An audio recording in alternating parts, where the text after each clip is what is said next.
just to preface before this review, when I did my introducing myself interview thing last time, was the self-interview, I didn't get into much about my review philosophy. I want to get into that really quickly before I start the review itself.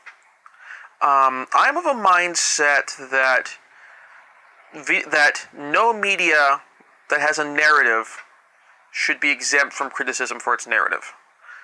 We should not excuse video games for narrative faults that we wouldn't let television or film get away with. If we chew out Transformers 2 for having two characters which are racist stereotypes, we shouldn't excuse a game having the same racist stereotypes. And so, with this review and with future reviews, I plan to get somewhat in depth on the story. I will also get into stuff like multiplayer and that sort of thing when it's something that I really feel is worth mentioning. But I am going to get in depth in the story, probably to a degree that you'd expect from other podcasts and video reviews, like from Sci-Fi Debris, Film Asylum, and that sort of thing. And as far as review stance, as far as for whether something good or bad, I'm of a mindset that anything is universally bad. Reviews are subjective. While, as Sturgeon's Law says, 90% of everything is crap, my 10% and your 10% may disagree on several points or all points. This doesn't make me objectively wrong. This doesn't make you objectively wrong. So, keep that in mind.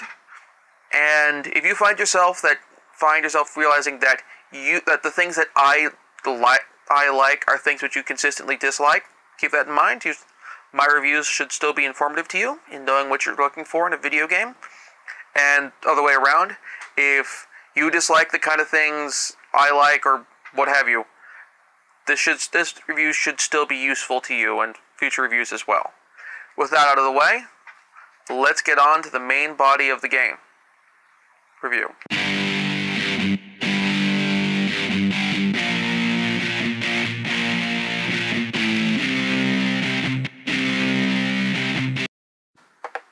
Hello, and welcome to Breaking It All Down. I'm Count Zero.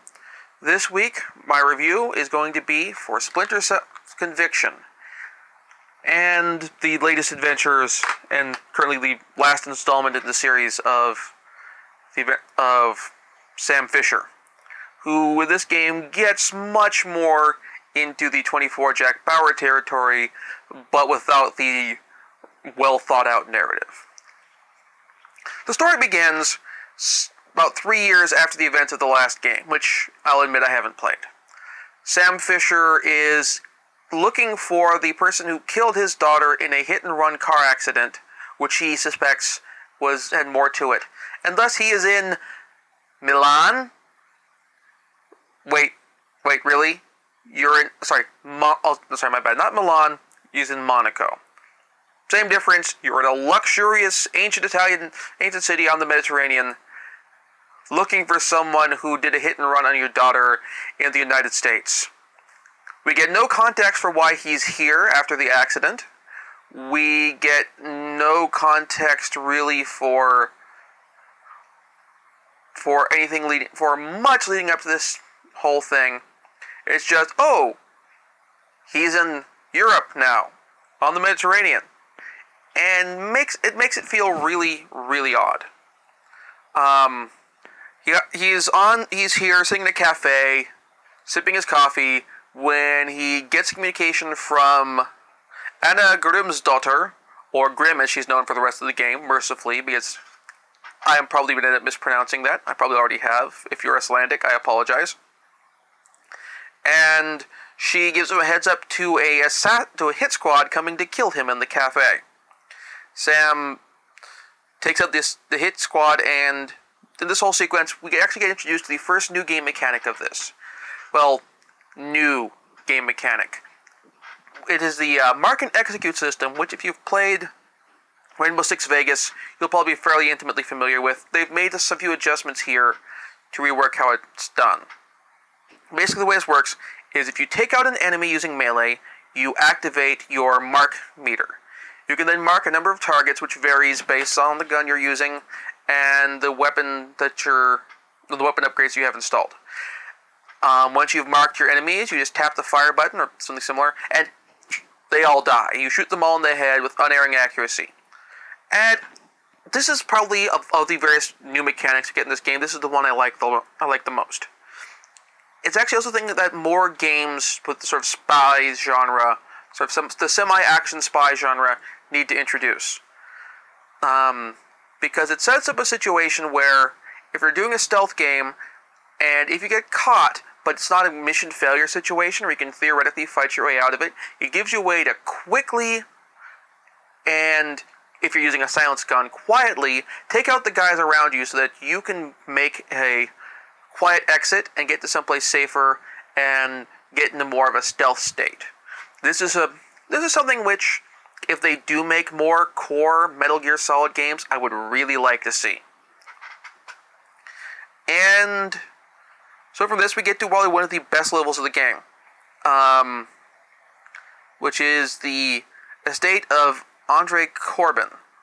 Prior to this, I want to get to one other little new mechanic that it comes up in this section, came up before this, but it bugs being mentioned anyway. The interrogation system, or if you want to get more accurate to the technical term, the enhanced interrogation system, or to put it a better way, the torture system. And they hyped this as a mechanic at E3 when they first showed off the game, but it's really not a mechanic. What it is, it's a cutscene where you have your character has your subject in a grapple of some kind. You can either just do a interrogation where you smack the guy around on the spot to get information out of him, or you take him to a hot spot on the edges of this area or in the middle of the area, and Sam will do something like slam his head in a television set, or crush the lid of a piano on his fingers, or something like that. I am surprised that we don't have him choking them with a power cable, or sticking jumper cables, attaching them to a battery, and then applying them to his subject's genitals. Because it's torture. It's not even like, well, I'm kind of it's not even like waterboarding torture.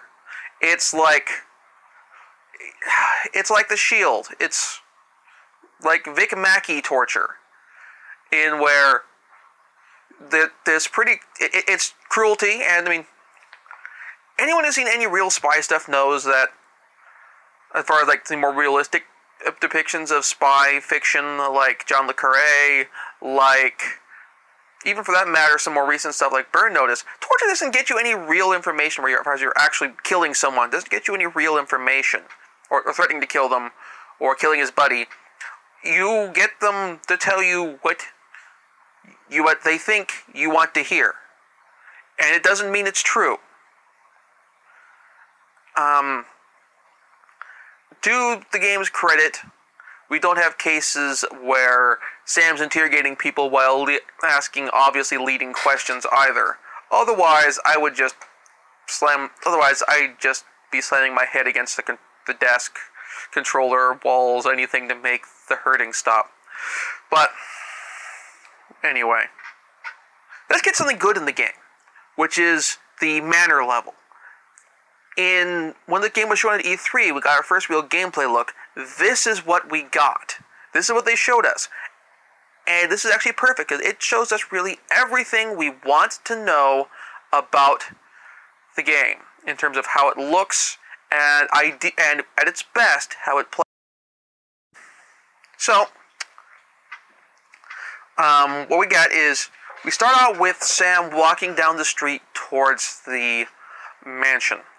And breaks off a rearview mirror off a car, which sets up kind of the tone of how the game is going to be in terms of gadgets. Sam's not affiliated with his organization anymore. He's not a Splinter Cell with Third Echelon, despite what the title says otherwise.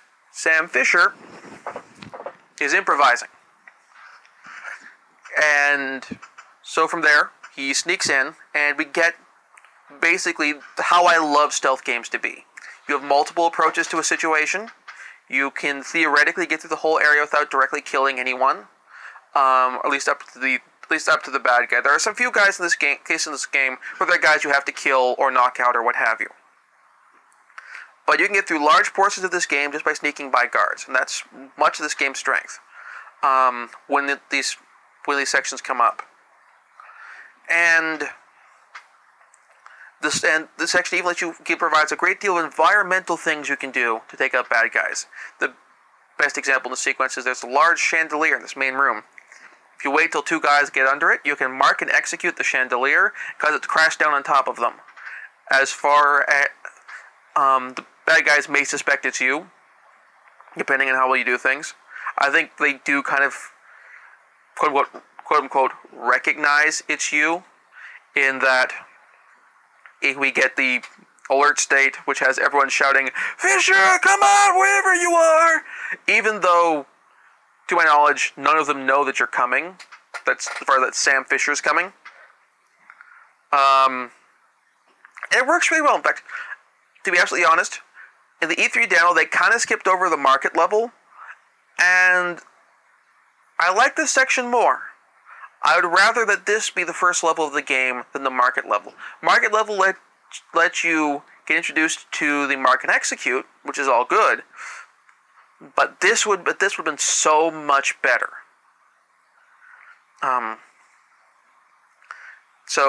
Sam sneaks to the level and reaches Corbin and interrogates him. Corbin responds that he's protected and that you can't touch him because he's got powerful friends. Powerful friends like your old place you worked for, Third Echelon, who comes in, saves him, tranquilizes you, and takes you prisoner. At which point you wake up in the United States at Price Airfield near Washington, D.C. And this is basically where you're going to spend the rest of the game, not at Price Airfield. We're not doing a full Metal Gear Solid, you're all stuck in one place thing. But the Washington, D.C. area. We learn that the head of Third Echelon is working with a evil PMC called Black Arrow, which, it's Blackwater. It's totally meant to be Blackwater. They have the serial numbers filed off, they changed the name a little bit, but it's Blackwater.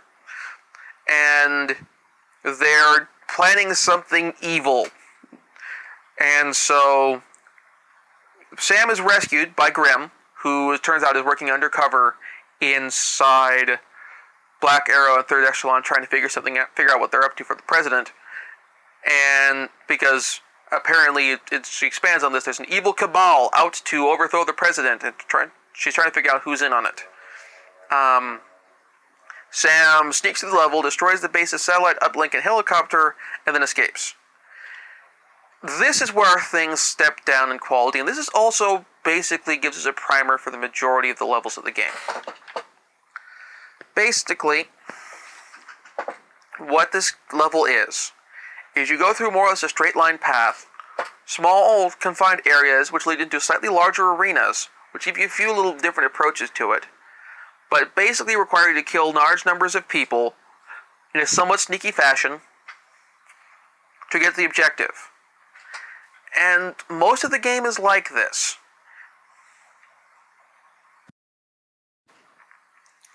So, because of this, it really, all of the creativity from different approaches that the first level of the game, or the first real level of the game had, is out of the picture here. You are basically just kind of going through these super linear levels. You can't choose which objective you want to take out first. You just go straight in, you do the objectives in the order the game tells you to do the objectives, and you get out. And I'm disappointed by this. I want to be able to take out the helicopter first, blow that up, distract everyone over there to the helicopter, and possibly even say a big fuel fire, and then go over and take out the satellite uplink. That is an idea which, an approach which really works and gives the idea of stealth. I kind of understand maybe what they're trying to do here. They're trying to make the game more accessible, and it doesn't work. It instead limits players' options and creates a situation where the game basically becomes a third-person shooter with obligatory sneaking, because the shooting controls otherwise, without the sneaking and without the mark and execute, sucks. Straight up sucks. You can't aim very well outside of using mark and execute if you want to go for a headshot or that sort of thing, which wasn't a problem in the mansion level, but becomes a problem here. Because you use your mark and execute, and at which point you either have to try to pick off guys from a distance, or try and work through these larger, more open areas to get to a bad guy and take him out in the melee so you can get your mark and execute back. And this isn't helped at all by the fact that when you complete an objective, you can't slip away quietly. You can't set the C4, sneak like halfway across the map, set it off, then have everyone rush over to where the explosion was while you go away. You can't do stuff like, for example, when you're sitting off the plane, the helicopter, also blow up the fuel stores or something like that to cause a distraction of, there's a big freaking fire on the base that we need to put out. This feels like something where the Hitman games would have gotten this perfect. We've got this right where you have built it as a actual realistic base with multiple ways to get around, ability to knock out bad guys, change their uniforms, and then set up elaborate distractions so you can get through the objective without too much problems. But this game doesn't do that. It doesn't get that. It forces you down a super linear path. Now, one of the guys who designed this game was one of the guys who worked on the Rainbow Six Vegas games, specifically the Vegas games. And I can understand where this design technique works better there. Those aren't necessarily real stealth games. There's a certain degree of sneaking through the level using silenced guns rather than alerting everyone in the base, so you keep the hostages alive, and that sort of thing. But here it doesn't work. And consequently, after the excellent mansion level, this becomes a serious letdown, which is really unfortunate, because this game set really good expectations and started out with a really good first impression. And then it gets worse, because then we get a flashback level, which is nothing but shooting. No mark and execute, not much melee. Set back in the first Iraq War, Operation Desert Shield, Desert Storm, which hopefully most of you out there are old enough to remember, and if you're not, congratulations, you've just made me feel old. And you're playing as, not as Sam, but Sam's best friend, Victor Husky Cost, who is providing the sort of narration of this through our little framing sequences, which have him being interrogated by somebody who presumably is Black Arrow. And this level is bad. It tries to be Gears of War, and it doesn't work. Because the game doesn't work well as a shooter. It just doesn't. For that matter, this sequence, aside from setting up the relationship between Sam and Victor, doesn't work. In terms of, this doesn't forward the narrative at all. We're not encountering any of the other people from Black Arrow in Iraq. We're not setting them up as they were in the first Iraq War and they had a bad rep and were nasty people. We don't have the antagonist of the game being an antagonistic figure in this level. You could take this entire level out of the game entirely and nothing would change. It wouldn't hurt the pacing. It would actually improve the pacing. This level should not be here. And then we get back to the present, where Sam is in the Capitol Ball and he has to give a meet with Victor. But he's got a tail, and there are Black Arrow guys all through here snooping around trying to find Sam. And this is a level which could be fun. I mean, this is Ubisoft. At this time, they'd already gotten the first Assassin's Creed game out. This could be a case of possibly getting Sam going from getting his Jack Bauer on to possibly sort of getting his contemporary Ezio or Altair on. We don't get that. Because the way these levels work is if you get in the line of sight of any of the guys, they unerringly see you. You can't try and blend in with a crowd of people or that sort of thing. I tried. Instead, what you have to do is you have to figure out where they are before you get in their vision cone, sneak it behind them, get in a grapple, drag them to someplace quiet, and interrogate them, or otherwise knock them out, trying to find out more information about who else is there and who sent them, even though we already know that they're sent by Black Arrow because you've been told. And so this first half of the level is absolute crap. Absolute total crap. But where it gets better is after you meet up with Cost at the base of the Washington Monument in the little gift admission shop. You get your information, he leaves, you wait a bit, then you head out, at which point everyone's left, and a bunch of Black Arrow actual goons have come in.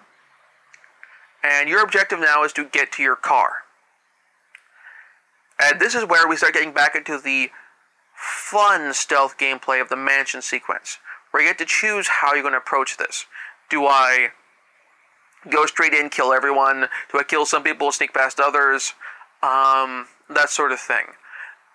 Here, it actually, to a certain degree, I'm not going to say that the first part of the level makes up for the second part of the level by having it set you up for making you learn the path through this and back ways through the carnival area. But it does let you sort of think about your approach to the carnival area, take different routes through, and again, this is one of the sections where you could probably get away with not shooting anybody, not killing anyone except maybe a melee here and there. And this is, again, one of the best parts of the game. It's not as good as the mansion level, but it's a lot better. And so over the course of the meet, you learn. Sam learns about White Box Technologies, a secret R&D research lab out in the suburbs of Washington, D.C., which is working on something for one of the guys of Black Arrow, a guy named Lucius Galliard. In particular, Black Arrow is doing security on the place. So Sam comes in to investigate and discovers that they're working on EMP weapons. And that they're killing any scientists who don't toe the line. And this is where things get dumb. Also, they're going to be killing all the scientists once the work is done. So yeah, this is where things get really freaking stupid.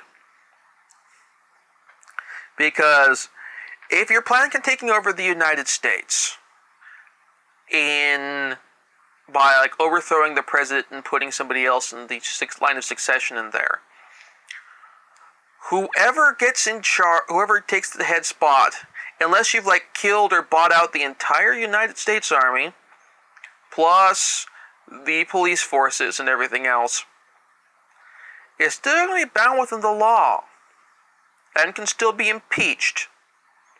Unless, of course, you assassinate all of Congress, at which point we've now entered the realm of Emperor Palpatine.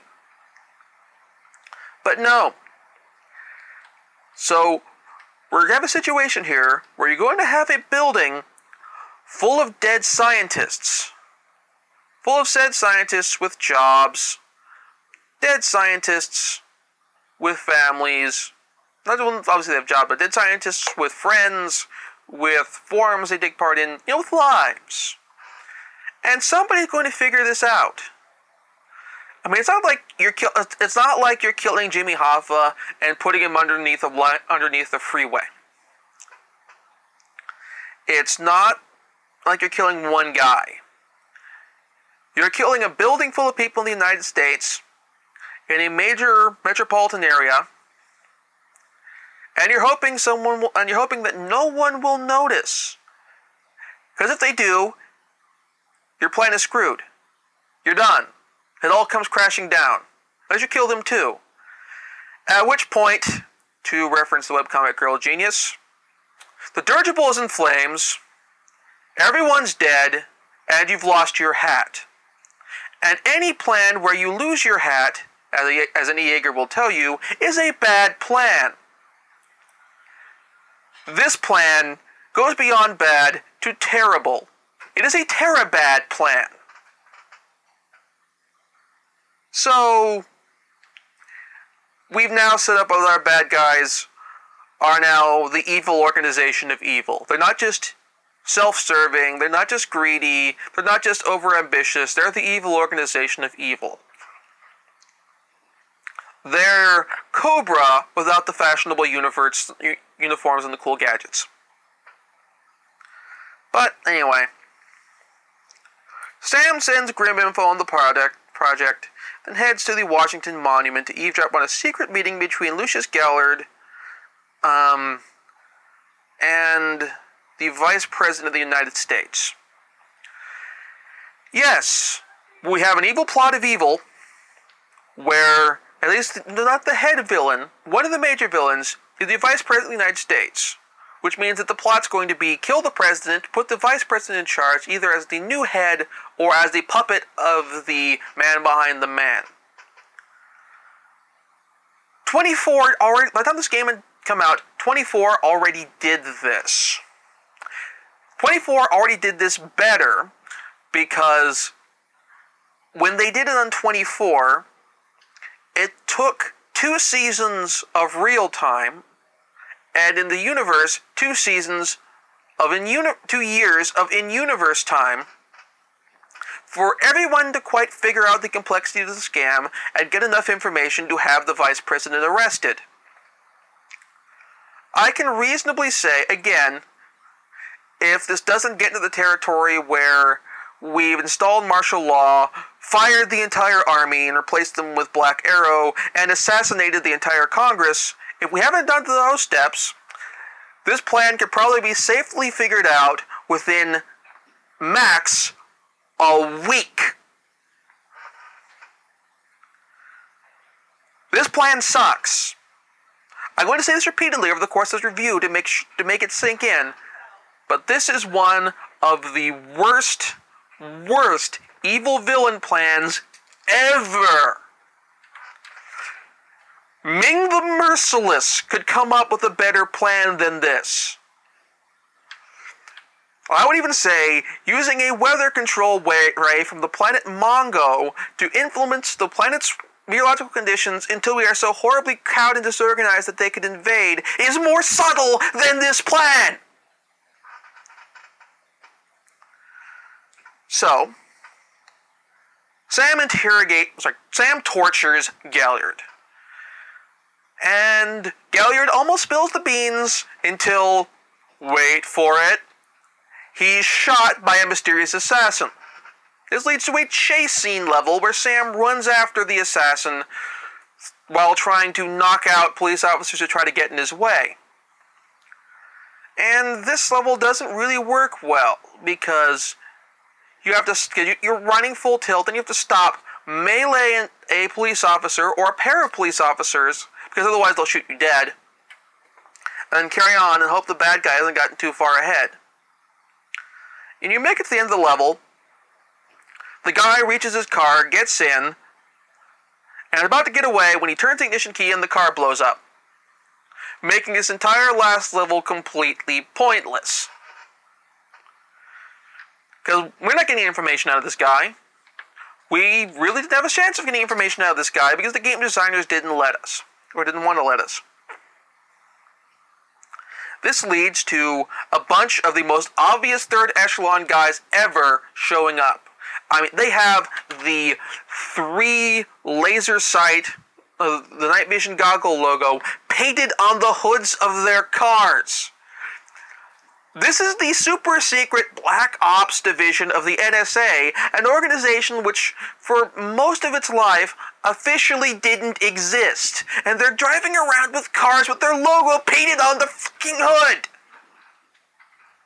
What are you thinking? I'm not talking anymore about, by the way, by the time I say what are you thinking, I'm not referring to the villains anymore. I'm referring to the guys at Ubisoft. What are you thinking? I understand you're trying to reinvent yourself. You want to make reinvent the series. You want to make it more 24-ish, because 24 was when this game came out, the new hotness, and was still on the air. It wasn't even the new hotness, but it was the established hotness, and everyone liked it. Not plus stuff like Bourne Identity and that sort of thing. I get that bit. But if you're going to do something with a brand and have a consistent universe with lots of references to earlier materials like you're doing here with Grimm and Sam's history with Third Echelon and all that sort of thing, if you're going to be using the history as opposed to just doing a straight reboot, then, for God's sake, keep consistency. Don't have Third Echelon go from super covert, super secret organization in one game to public CTU in the next. It's dumb. It's really dumb. Fortunately, this level slightly picks up afterwards. Now, a Secret Service agent is being sent to pick up Sam. And in the meantime, Sam has to keep from getting caught by Third Echelon in the meantime. And again, this is a case where the game really works well, where you can go through this whole level without firing a shot, without having a shot fired at you, without killing anyone. And it's straight time-based survival. You just sneak around the level, find spaces where you can't get caught, and either stay out of the way, or just clean the clocks of everyone who shows up. And it works well. I really like this part. This is probably the best level of the game thus far. Well, maybe not the best level of the game. I still think the mansion's the best part, but this is really good. For a small slice of the level of the game, this chunk of this level is excellent. And now that Sam's basically made it clear that Third Echelon is definitely involved, Sam decides to go head to Third Echelon's headquarters to meet with the new head of the organization, Tom Reed. The last head of the organization was killed off in the last game. And so it starts out with him staking through the parking garage, planting explosives on the generators. And this part works well. This has that non-linear gameplay stuff to it, where you can approach this through any different fashion, any way you want. I did one specific way, but I mean, honestly, you could do this almost any way if you really felt like it. So Sam sets the charges on the generators, makes his way to the elevator, and heads up. And then things get crappy again. There's this one section at the start of the level, as far as once you get to the main body of Third Echelon, where you have to get past the receptionist. And this is apparently the most stereotypical librarian will shame Arnold Schwarzenegger level receptionist ever, because Sam Fisher, instead of just running up, sliding past the gal, just taking out the guys there and then setting off the explosives, instead what Sam does is he walks up to the front desk, asks to see Tom Reed, politely, after waiting for the woman to finish her call, is rebuffed, then he blows the detonators and starts busting his way in.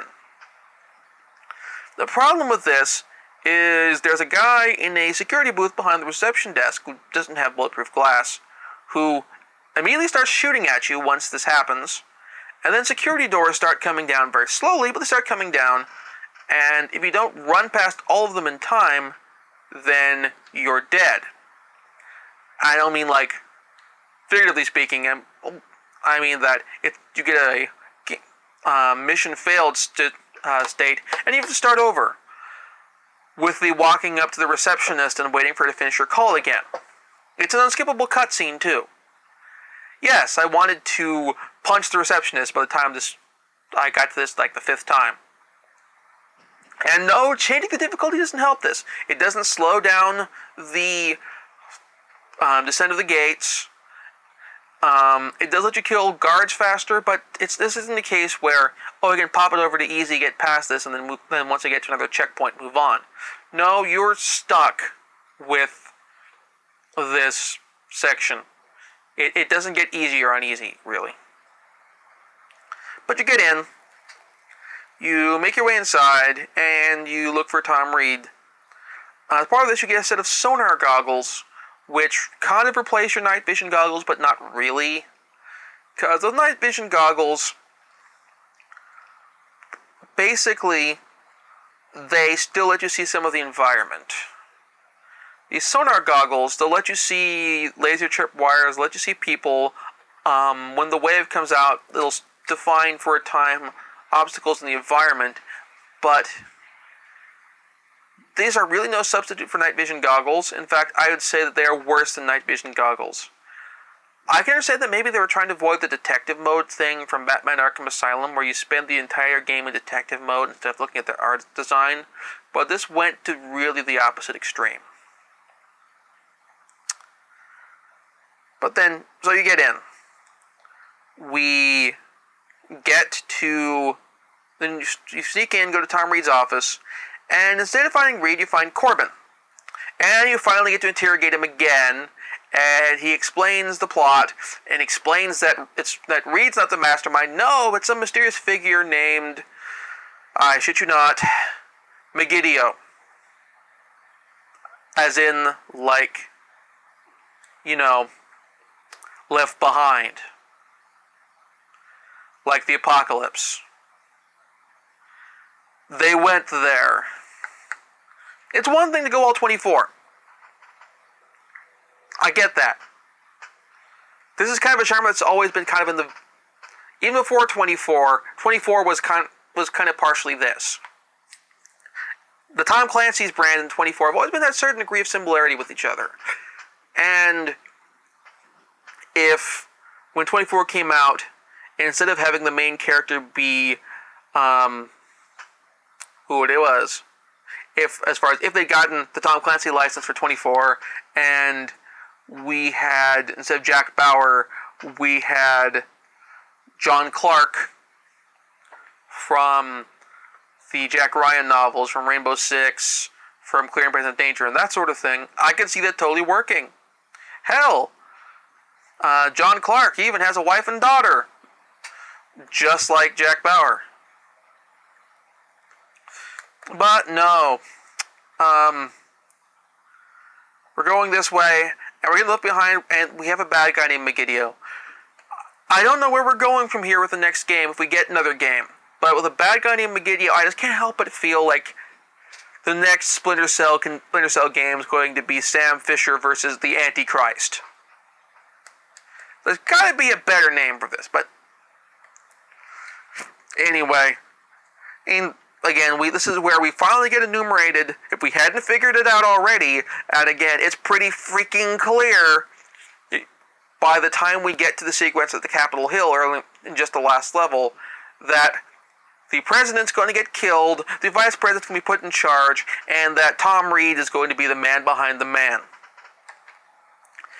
And again, this is the stupidest plan ever in the history of video games, of all villain plans in video games, and I fully expect that, and if this had pulled off, people would have probably figured this out within a week, and the vice president, Tom Reed, and all their cronies would either be arrested or on the run, having skipped the country. And were Sam Fisher alive, he would probably be put in charge of hunting them down. So, this is just stupid. Anyway, Sam learns about, gets alerted to the full extent of the plan, and where the EMP is basically going to get set up, and we have a bit more description of a plot point set up earlier that didn't go into much. That Sam Fisher's daughter is alive, has been alive the whole time, and has been kept in basically sort of witness protection by Grimm and Victor. And so Sam is directed to the EMP that would affect the area where her apartment is, while Victor goes to rescue her in his helicopter. And we'll get back to the helicopter in a bit. This is at the Michigan Avenue Reservoir, which is completely under the control of Black Arrow and their goons. Which again falls in the stupid plot bit, because it's one thing to have your agents in the military or Delta Force or something like that, and have your elite special ops team of super commandos guarding the reservoir or guarding the bomb. Make sure it goes off. It's another thing to have a private military corporation with no law enforcement powers securing the area and hoping to God that nobody comes over there looking for their cat, sees the private military guys, and then calls the police. Again, if the police are called and they come up and get rebuffed or shot at, or the FBI sends in HRT because of this, if this escalates at all, then they're hosed in a grand fashion. So, Sam comes in and goes through the level, finds the EMP, but it has to be disarmed, has two generators at either end, and they have to be blown up at the exact same time. Unfortunately, Sam's all out of C4. Oh, darn. So I guess Sam's just going to have to ask Victor to use the rocket launchers on his helicopter to blow up both at the same time. Why does Victor's helicopter have rocket launchers? He's not described as being military. The helicopter looks civilian at first glance until he starts shooting at you. And it even looks a little bit like a Hind, like a Russian Hind D. Not quite the same size, but it's rather large. I mean, and this is just another of the many, many plot holes this game has. And this is the one actually is probably the easiest to fix. There's a bunch of guys there with big guns and military equipment, and there's sentry guns a la Aliens. Why the hell not have them have some C4? Have Sam go, okay, I need to find their stock of C4, steal that, and then go blow up both the detonators at once, both the generators at once with that and a detonator. Boom, easy. I fixed your plot hole. I expect a check in the mail. So, Sam and his daughter are reunited in the Victor's helicopter, and they get airborne just as the other EMPs go off, and the rest of Washington is plunged into darkness. And there are fireballs going up all over the place, which makes no sense to me because EMPs attack electrical devices, which means they shouldn't be causing stuff to blow up unless everybody in Washington, D.C.'s boiler control valves are handled by electric switches, and if the power goes out, these boilers catastrophically fail. Or if hit by an EMV, they catastrophically fail, causing the thing to blow up. Which, by the way, boilers don't work that way. Or, to be fair, alternatively, it could be that with the power out, and none of the stoplights working, all those fireballs from giant car accidents where all the cars are made out of explodium. Maybe that could do it.